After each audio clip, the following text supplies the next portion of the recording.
ಅಪಸ್ಮಾರ ಎನ್ನುವುದು ಪುನರಾವರ್ತಿತ ಸೆಳೆತದಿಂದ ಗುರುತಿಸಲ್ಪಡುವ ನರಸಂಬಂಧಿತ ಸ್ಥಿತಿಯಾಗಿದೆ. ಯಾವುದೇ ವ್ಯಕ್ತಿ ಸೆಳೆತ ಹೊಂದಿರುವುದು ಕಂಡುಬಂದಲ್ಲಿ ಅದು ಎಚ್ಚರಿಕೆಯ ಸಂಕೇತವಾಗಿರುತ್ತದೆ, ಆದರೆ ಅವರ ಸುರಕ್ಷತೆಯನ್ನು ಖಚಿತಪಡಿಸಲು ಸರಿಯಾದ ಕ್ರಮ ತೆಗೆದುಕೊಳ್ಳುವುದು ಗಣನೀಯ ವ್ಯತ್ಯಾಸ ಉಂಟುಮಾಡುತ್ತದೆ. ಈ ವಿಡಿಯೋ ನಿಮಗೆ ಸನ್ನಿವೇಶವನ್ನು ಪರಿಣಾಮಕಾರಿಯಾಗಿ ಹೇಗೆ ನಿರ್ವಹಿಸಬೇಕೆಂದು ಮಾರ್ಗದರ್ಶನ ನೀಡುತ್ತದೆ.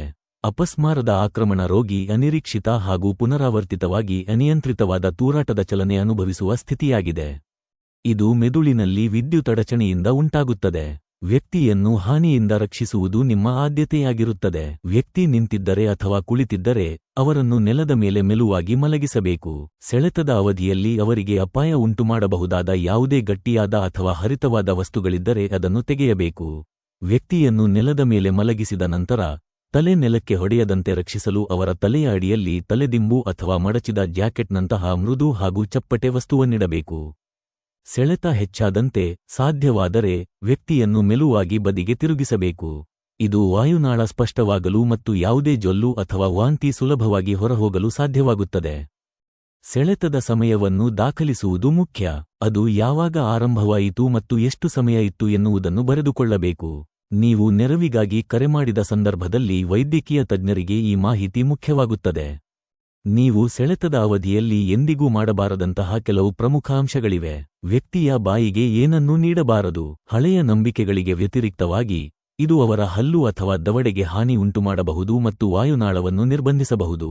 ಜೊತೆಗೆ ಅವರ ಚಲನೆಯನ್ನು ನಿರ್ಬಂಧಿಸಲು ಪ್ರಯತ್ನಿಸಬೇಡಿ. ಸೆಳೆತ ತಾನಾಗಿಯೇ ಕೊನೆಯಾಗಲು ಬಿಡಿ, ಆದರೆ ಅಪಾಯಗಳಿಂದ ಅವರನ್ನು ಮೃದುವಾಗಿ ದೂರ ಬರಲು ಮಾರ್ಗದರ್ಶನ ನೀಡಿ. ವ್ಯಕ್ತಿ ಸಂಪೂರ್ಣ ಚೇತರಿಸಿಕೊಳ್ಳುವವರೆಗೆ ಯಾವುದೇ ಆಹಾರ ಹಾಗೂ ಪೇಯ ನೀಡಬೇಡಿ.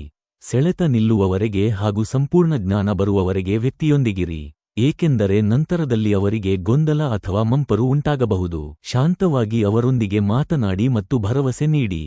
ತುರ್ತು ವೈದ್ಯಕೀಯ ನೆರವಿಗೆ ಯಾವಾಗ ಕರೆ ಮಾಡಬೇಕೆಂದು ತಿಳಿದಿರುವುದು ಅಗತ್ಯ.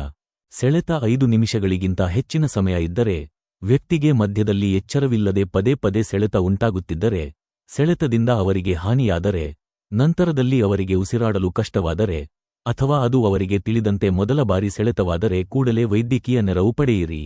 ಈ ಸರಳ ಹಂತಗಳನ್ನು ಅರ್ಥಮಾಡಿಕೊಳ್ಳುವ ಮೂಲಕ ನೀವು ಅಪಸ್ಮಾರದ ಸೆಳೆತಕ್ಕೆ ಒಳಗಾಗುವ ವ್ಯಕ್ತಿಗೆ ಪ್ರಮುಖ ನೆರವು ನೀಡಬಹುದು. ಮಾಹಿತಿಯುಕ್ತವಾಗಿರಿ ಮತ್ತು ಶಾಂತವಾಗಿದ್ದು ಸೂಕ್ತ ಕ್ರಮ ತೆಗೆದುಕೊಳ್ಳುವ ಮೂಲಕ ನಿಜವಾದ ವ್ಯತ್ಯಾಸ ಉಂಟುಮಾಡಿ.